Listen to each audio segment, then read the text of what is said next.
going on, everybody? It's your boy Stephfon with Born Great Studios, also known as Mr. Born Great. And on today's episode of the Great League, we have our lovely guest. Hi, I'm Jada. How you doing, Jada? I'm doing good. How are you? I'm doing well myself. Can't complain. You know what I'm saying? So, I'm just going to ask you a few questions today. I ain't going to take up too much of your time, about like 25 to 30 minutes. Cool. So, how do you balance modeling with managing social media for business? I would say managing it. I would say that managing social media and modeling, it's a pretty difficult thing. I'm still learning it. I just got on starting to really take TikTok serious. So I've been having to like capture content while I'm doing stuff, which is actually kind of new to me. Yeah. But I would say it's a relatively well balanced. I don't know if I could give like a full thing, like how do you balance it? Like it's not like I set aside this time or this time. It's just like when I have time, I kind of try to set it aside whenever I do have time. Tight, John. That's what's up. I find it ironic that you have yin yang on your nails and we talking about balance right now. But you saying that you set aside certain times. Is there a certain amount of time you give modeling? Like, do you give modeling more time than you give social media? Probably, because I think for me, social media is just like, it's just a fun thing. Like, I would do this regardless. If 0 people was looking at me, I'd still do this. I've been doing like video editing since I was like young. That's why I minored in social media, just because I liked it. Like, it's just like a like thing. But I do prioritize modeling over that because that's number one what I really want to do. Like, social media and like video editing, that type of thing.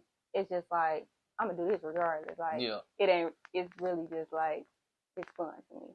Yeah, for sure. Yeah, that's what's up. So, what's your secret to creating captivating content that resonates with an audience? I kind of look at, if I like a video, I would see what do I like about this video. Is it the way they angling the video? Is it the way the camera is moving towards them? Is it the way that the transitions that they're doing? So that's kind of like how I would do it. But I notice more and more as I get into like video editing and stuff, because mind you, I've been doing this since like, I would just do like flipograms and stuff when I was younger, and I would do like it for my family and different stuff like that, and I would make over time like different videos. Yeah. But what I'm noticing as I'm getting more professionally into it, simplicity over everything. Like, especially if even with TikTok videos, like simplicity always wins. Like, nice, neat, clean. Like, people may think of that boring, but that's actually, it broadens your audience. Because if it's too loud, you're like knocking down like a whole, you're going to be specifically niche. Okay, so I feel like based upon the first thing you said with the paying attention to like the detail in the video, how imperative is that to you? Very imperative, which is why I kind of like the first 2 seconds of any video, this is known, like I was taught this. That is, you have to grab people's attention in like 2 seconds because they'll scroll. Yeah. So I would say attention to detail is very, very important, because like them 2 seconds, two seconds just happen. Like, yeah, definitely. It gotta be real clean cut, stuff like that. I can attest to say that that's true, because I know that Mr. Beast, you're familiar with Mr. Beast?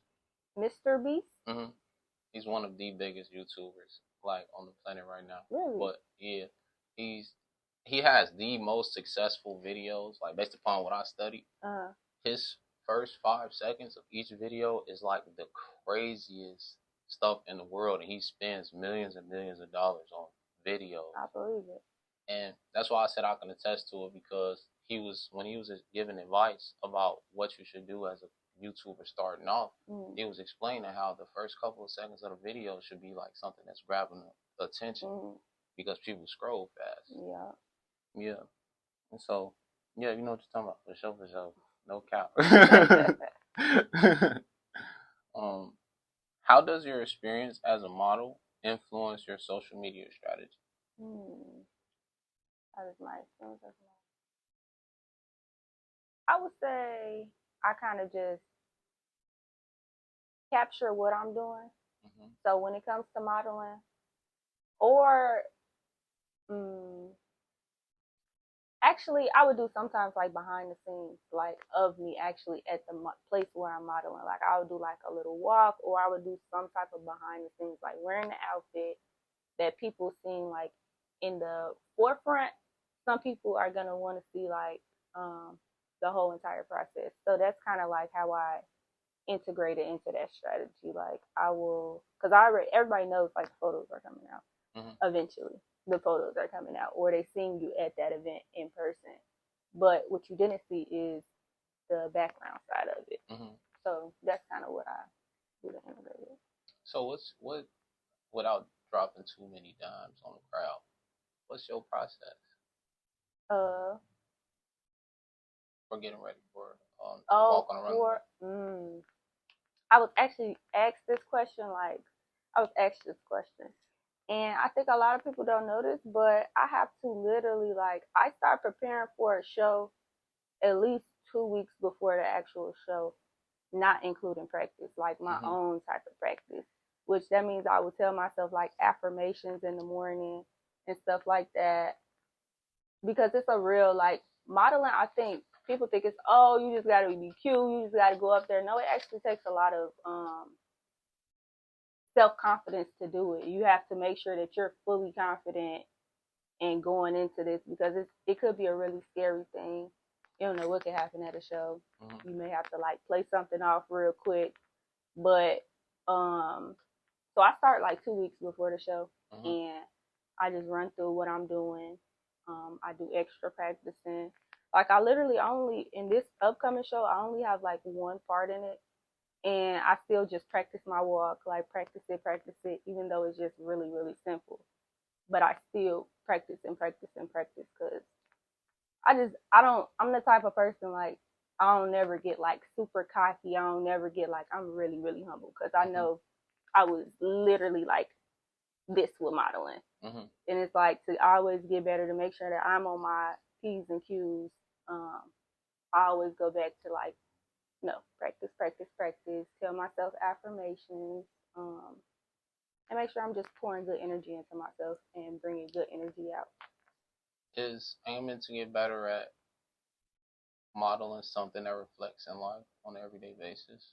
Not even just modeling, but like just aiming to get better. Yeah, that's actually one of my biggest. I don't know if it's a blessing and a curse, but in anything that I do, I really try to be good at it. Even when it comes to like career wise, I try to be good at it. Which is probably like overachiever, but I just really try to do that. I was gonna say something else now. No, you good. If it come back to you know what I'm saying, you can say it. The reason I said that is because I know we last spoke about a year ago actually, and we was talking about well, not talking about. We shared philosophies, ideologies on what we felt like was going on in the Black community and things like that. And I remember you mentioning something about getting better. So that's why I asked that. So, with that said, how has life changed for you since graduating in December 2023? Such a big question. It changed a lot. I feel like for me, every year since like 2022, I set down these goals that I have for myself throughout the year, and it's like I have to reach these goals, and I make it really a point. Like it doesn't matter like if you go through this, because we all go through things in life.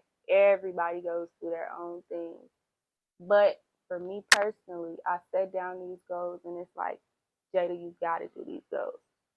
So for instance, like back in 22, one of my goals was to study abroad. And I made sure like, you got to do this. No matter how hard it get, you got to do this.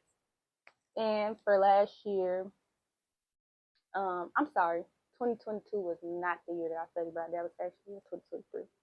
So last year is what I did that.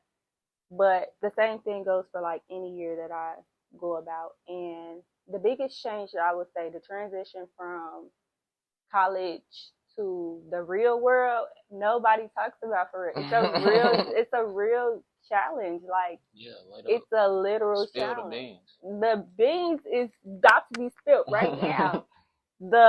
Everybody's like, oh, like, no, it's a real thing. Like, you're going from classes and having all these, like, quote unquote free time. You have more free time than just clocking into a 9 to 5. It's like, oh my gosh. And it just be a lot. I think it was very hard for me to adjust, even when I was going into like different internships that was actually like really like focused in what I wanted to do. Yeah.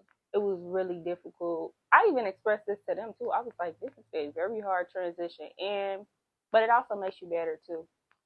So the good, the bad, the ugly. I'm here for all of it because you gotta grow and you gotta learn. For sure.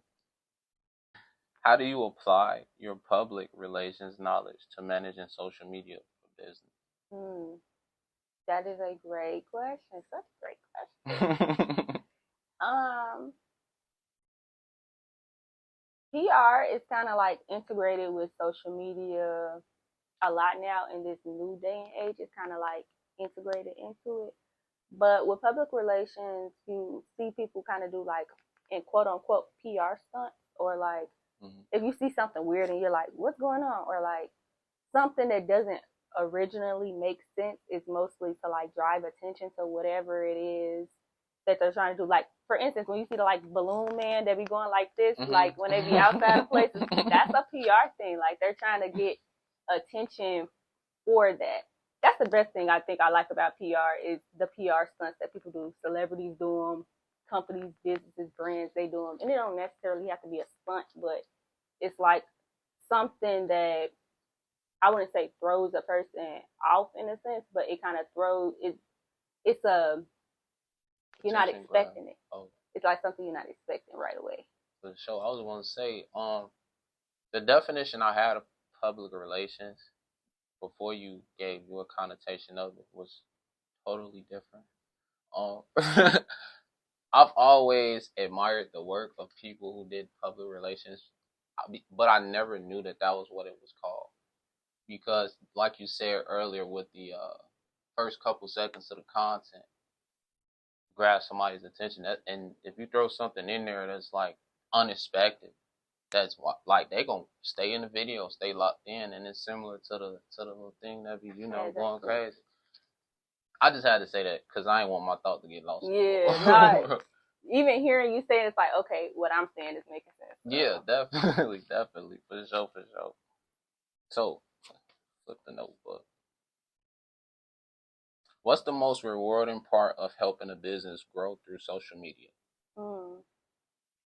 To see like people actually engaging on the account, people watching the account. Like, that's even like with the catwalk. I started that Instagram. That Instagram, it has my birthday. So to see it grow and to see it and watch it like thrive, like it started from zero to like something. Even I think the catwalk has a very good social media presence. And before they even got on campus at EIU of last year, they were known. And that was so big to me, because it's like, how are you known? You didn't even touch foot on campus yet. Yeah. But that's through social media. The beauty of social media and the beauty of having a community that actually, encourages and uplifts you as well. So it's really cool. I can't say I have seen other businesses grow also from my social media, because I've ran different companies' social medias and brand social media, but that's like a baby like that I've seen grow from zero to something. For sure. I know that's pretty cool to like. Yeah. Because like you were saying, part of your philosophy is getting better at everything. You know what I'm saying? So from starting from a baby and aiming to get better every day, some days it's not gonna look like other days. It's gonna be more challenging. So it's gonna be like, damn. But now, like, you think back on it, it's like, damn, that was worth it. Yeah. For sure. Yeah. I'm sorry, I'm cussing a lot. Oh no. But I don't care about cussing. I bet say less. I be cursing too. I just be trying not to curse as much. Hey, I gotta keep it real. They gonna have to accept me for who I am. Exactly. Like yesterday, I had to take pictures. No, I ain't even gonna say that. What? We have a conversation. The camera's not even here. I say that. But I had to take pictures with somebody at church and playing instruments. But I had my bucket hat on and my Crocs, and it got weed on it. And I'm like, look, check it out, bro. On me, no disrespect. But I'm pretty sure God will want me to show up as I am, right? That is true. Thank you. And you did exactly that. You know what I'm saying? I'm like, I can't put on the facade. But, yeah. Cool. What's that tattoo on you? Which one? It got letters on it? Yeah, it look like letters and numbers. Oh, yeah. That's born into greatness. That's my initial.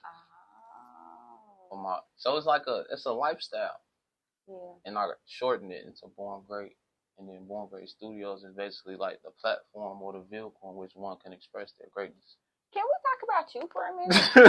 Because that's actually kind of interesting. Because I was actually looking at your TikTok and stuff like that. And I've seen like the videos of you that went viral and stuff like that. So can we talk about you for a little? What's up? What's happening? Just like, how did you come up with your philosophy and stuff like that? Life experience, honestly. So I grew up in Inglewood, of course. And then from, I want to say 2017 to I went to college. So for those 4 years, I was in the suburbs. And when I was in the city, I went to a Catholic school. And through Catholic school, we went to church and things like that, right? And a lot of the things we were learning in church just didn't make sense to me. And so I took it upon myself to basically go further with the search. And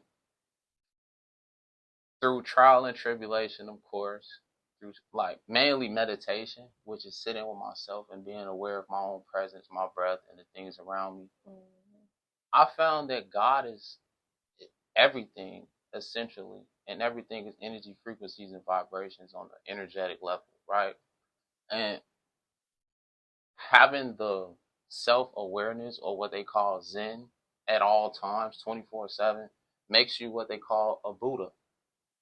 And then, after learning those type of things, I correlated those stories with the other stories in religion. And I'm like, okay, all of these stories are talking about the exact same thing. And then I found out that Bible is an acronym for basic instructions before leaving Earth. And it started making sense to me that this book is something that I'm supposed to utilize to find God within myself. And so I started applying the information, and it turned into wisdom. And so that's how I'm able to articulate it the way that I am. How do you, do you believe in discernment? Definitely. How do you figure out discernment? Because I feel like that's an area that I am in my life right now. Is at first I feel like I was always cautious of my intuition. But like when it came to discernment, I kind of was, I started to learn that more. In this journey in my life right now, I'm learning more discernment and like basically catching on to something before it even happens. Yeah, I was gonna say, and I'm gonna help you out with this, and it's gonna take literally 2 seconds. So the way to basically understand discernment is to just go with your first thought. You know the truth, you always knew the truth, you always will know the truth. If God is omnipresent everywhere all the time, I mean God is here past, present, and future. So how could your intuition be wrong?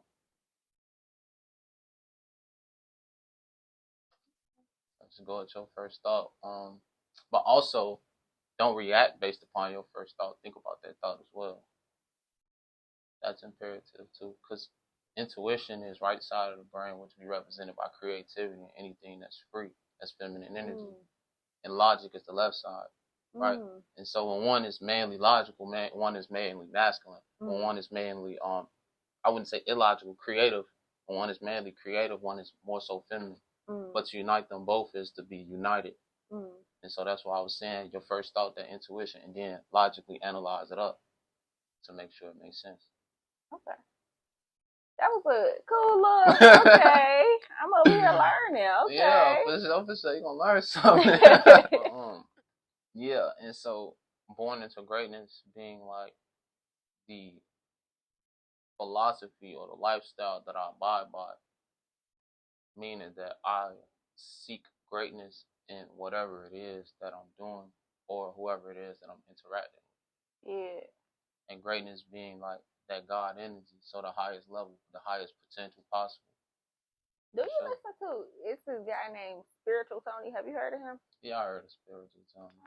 It's pretty decent. Yeah, bro. I be trying to find music that I could what's the word?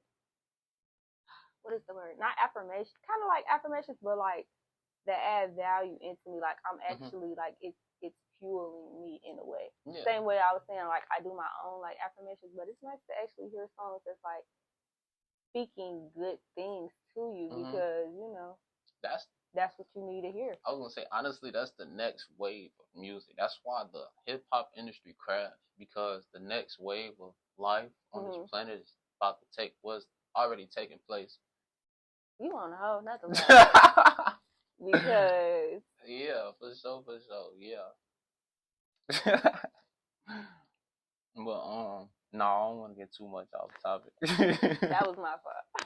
Nah, you good. But so you could just ask me whatever. I'm pretty sure I'll be able to answer it, if not right away, soon. You know what I'm saying? What's the most unexpected challenge you faced while managing social media accounts? Unexpected challenge.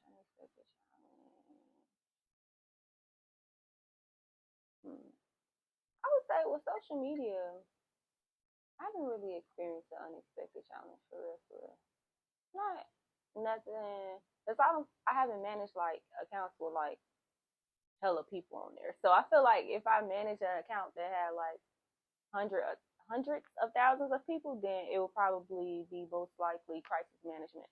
Like even with like public, I was gonna say like through CareerWise, I could have answered it through CareerWise, but I say you can go ahead and answer it. I'll just switch it up when I, Okay. So CareerWise, I haven't experienced this either, but I know for sure, probably down my line with my career, it will probably happen is crisis management. Meaning, if something happens in a company, like or brand or a person, if they're like a big celebrity or something, and they're known in whatever industry they're in, something big could happen, and they could be going viral for a bad thing on the internet.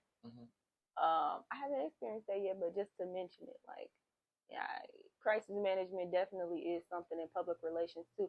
The downside of all the creativity and stuff like that. Like if you have a brand that you're representing or a person that you're representing, like who's always in the media for something, I know their PR team they're like, what's going on? Like you're always in something. Yeah. And they have to basically like clean it up essentially. You know what I was just thinking about? What? Kanye.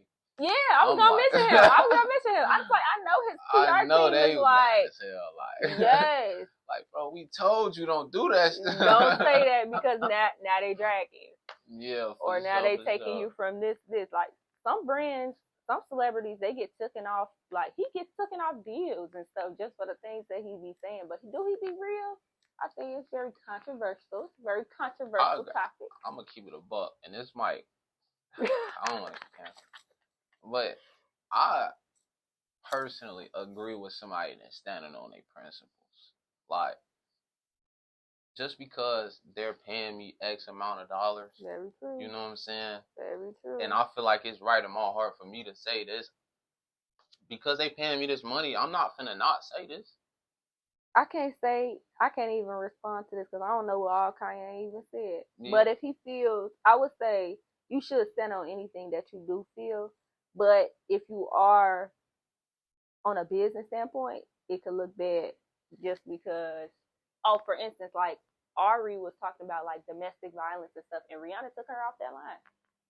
She took her off Savage X Fenty because she was like basically, quote unquote, I wouldn't say agreeing with it. Maybe she did, maybe she didn't. But whatever she said, Rihanna ain't like it, and she took her right off that line, and she been quiet ever since. Because when it comes to them business stuff, people don't play about their businesses and like what's attached to their name. Yeah. Because I don't play about it. I don't want nobody saying Jazuanae that don't have nothing good to say about Jazuanae, or it don't have a very good social brand that I'm like creating, and anything attached to it, Yeah, for sure, no cap. Even on a smaller level. Yeah, so with that, so say for instance, your video is supposed to hit like 1 million, or it hit 1 million or something like that, and you got 22,000 comments. 10,000 of those are like negative. Wouldn't say negative for something you don't want to see. Would that be similar? What would you mean? I need you to break it down a little bit more. All right, bet, cool. So like, would that be similar to, for instance, Kanye saying something or doing something that gets the public to look at him a certain type of way, and so because he's connected to certain people, certain deals, and the public is not messing with him, those people cut ties. Could that be the same way as like negative comments on one of your posts? Because essentially, these are people just feeling a certain type of way about you based upon what you said. No, I don't think it would be the same thing, because it's like if people are writing like negative things about you online or saying negative things about you online, I would say, don't even stunt that shit. If you ain't got no haters, you ain't popping. So I like, but when it comes to like business wise, like that's a whole different. Like you gotta, when it comes to business, when it comes to that money, that check. So don't let that shit fuck with your paper. Yeah, don't let it fuck with your paper. Like that's what I would say. Oh, bro, just for sure. If people ain't talking, you ain't doing something right. Yeah, for sure. Keep it peace so it don't mess with your paper. No count. Well, cool. We'll go to the next question. What's the key to building a unique personal brand as a model? Be true to yourself. Like, a lot of people, they call me, my stepmama, she called me bougie ghetto. I think it's a perfect terminology. Perfect. Chef kiss. And I think that me just being myself really built that personal brand. Because even with modeling, I still dress very professionally. I still act very professional at the same time, as well as moving throughout my career with modeling. And I plan on keeping it that way. Like, it's not going to get overly sexual. Of course, we're going to get sexy. I always got to get sexy. But it's not going to get too much, because that's just not who I am. Like, yeah. That's just not who I am as a person. So I just make sure I carry that and bring it with me anywhere. Any room I step in. So you got like a moral compass. Yeah. You stay true to your moral compass. It took a long time to get here. It takes some time now. You got to go through trial, error. You got to find yourself within, and I'm still finding myself. But the base level of who I am, I think I know who I am for sure. But I'm still growing. Every year is going to be different of who I am. I'm pretty sure, like, even I could imagine, like, looking at my last video to now, like, even my posture is different. The way that my movements are different. My experience is different. So, but I still think relatively who I was is still, like, moving with me. It's just growing. Yeah, definitely. It's like a foundation for new weeks. So you know. You already know. I ain't got to tell you. You already know. For sure. I didn't know your name was Stephfon, though. I got a brother named Stephfon. For real? That's crazy. How do you spell his? Stefuan. Same. What? No, it's not the same, but that is I thought mine's was unique. Mine's is Stephfon. Oh, okay. But his is Stefaun. Wait, no, it's Sta. Sta? That's even. But no, Stephfon means king. Oh, it means crown. I didn't know that. Yes, ma'am. How has your education shaped your approach to public relations and modeling? So, I think I might have said this last time too. But you wouldn't, I bet nobody would never guess what my major was before it was PR. I'm going to have you guess. It's something. Art. Nope. Damn. It's something everybody got to take in school, whether high school or college.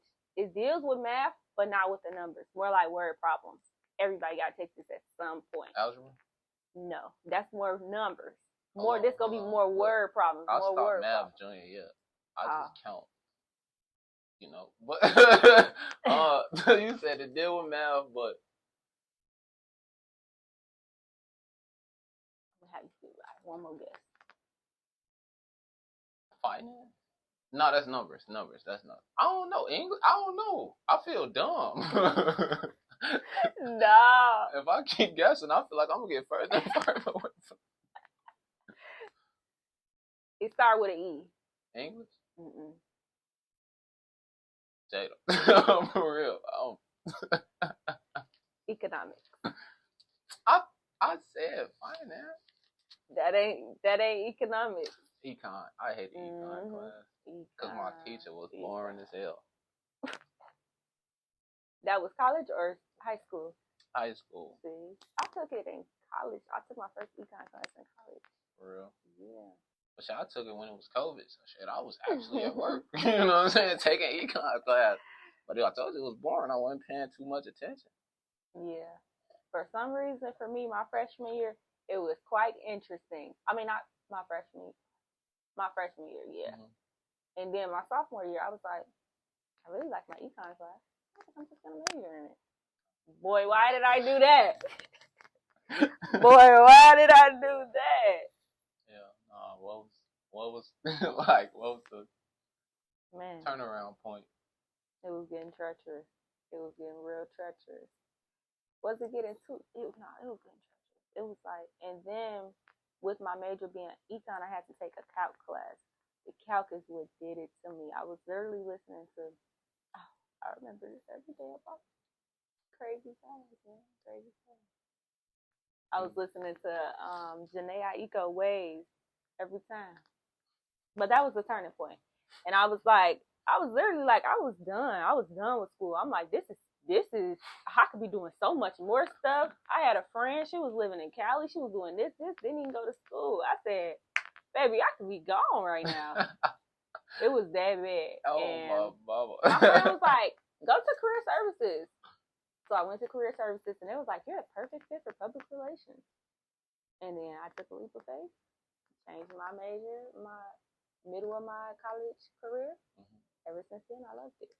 I feel like it just fits who I am. I feel like when in life we're at that pinnacle point when it's like, all right, you're gonna have to make sure this don't time out. In life, when you're at that pinnacle point when it's like, all right, you're gonna have to take this leap of faith, or you're gonna be stuck in this situation. Man, I ain't gonna lie, that I didn't even think about it like that when I was in it. Yeah, but like, to hear it back, like, it was getting. I wouldn't have graduated. I wouldn't have, like, on a serious level. I've never been challenged that hard. Mm-hmm. But it shows you who you are.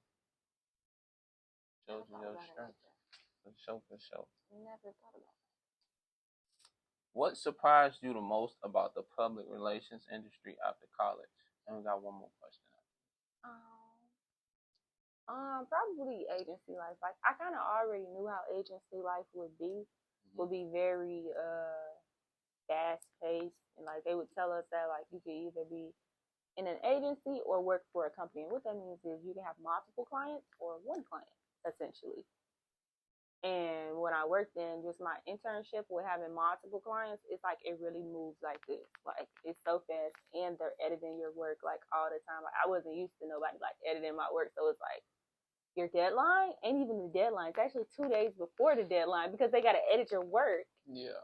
And then now you've met your deadline, like, once it's done. So I would say that's probably the most surprising part. It's just really, and still, again, it's that transition, like, to doing this in the good. Why you so against the real world? Because it ain't no guardrails? I ain't against it. I think it's as much as people make it, but I think a lot of people, in my eyes, when things became real and you got into the real world, a lot of people started to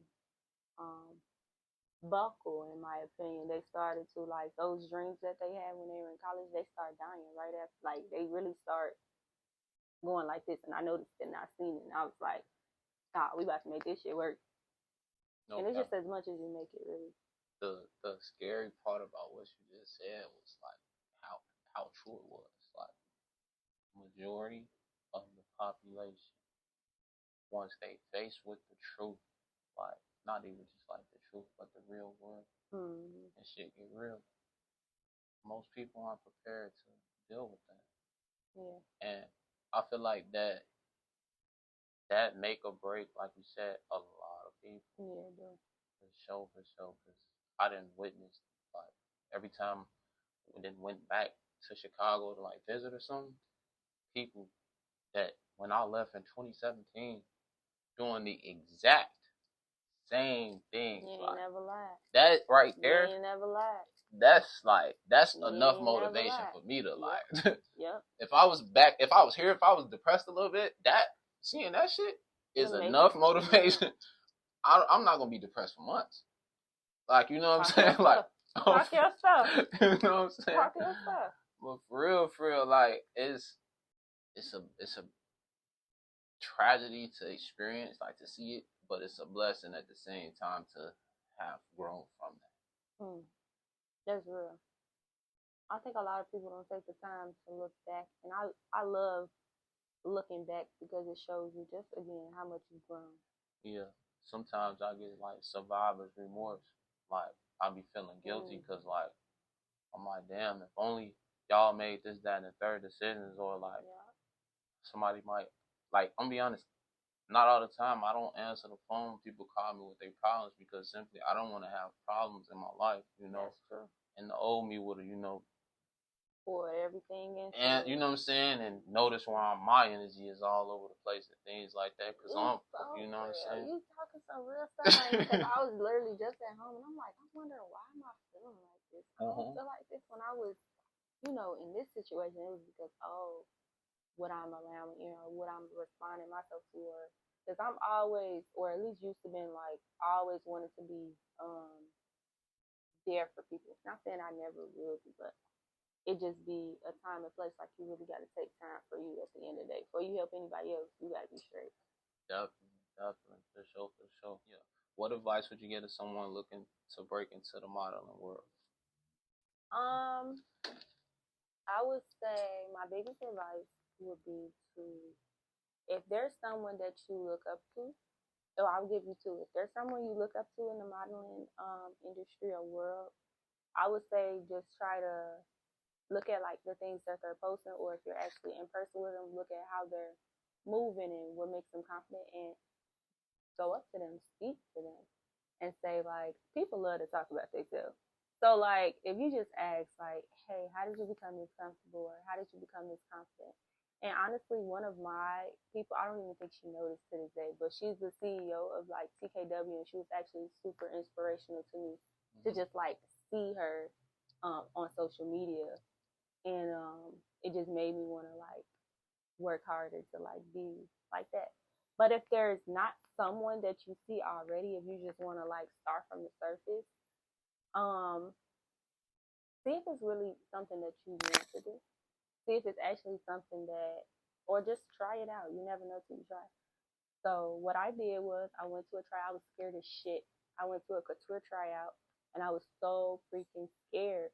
But then they picked me at the end of it. So you just never know until you try. Give yourself grace. You're gonna do some mess ups. You're gonna do some, you know, you just got to get better over time. Like it's something that you got to work towards. But I would say just take that leap of faith and go out there and try it. Half the time you're gonna be great anyway. For sure. No cap. And I feel like with the, like you were saying, with the you feeling scared before you went there, and then in the end you still got the result you wanted. That's part of what I was saying about like the gut feeling thing. Sometimes we might mistake that for being scared, but fear is just false evidence appearing real. It's like an illusion that's in front of like the doorway, of opportunity you've been waiting to go across. That is for so real. long. Oh my gosh. No, that's so real because I literally remember that day. I was so scared of shit. I was late as fuck to go. And I asked people, I'm like, they were telling me go. Yeah, just trusting that gut feeling. You were saying how you were scared. Yeah, I was super scared to like start off with modeling. And I heard from like 2 people like, oh yeah, do it. But it wasn't until the specific person who told me like, hey, like this what you want to do? Like, yeah. Then do it. It's important to have those type of people in your life too.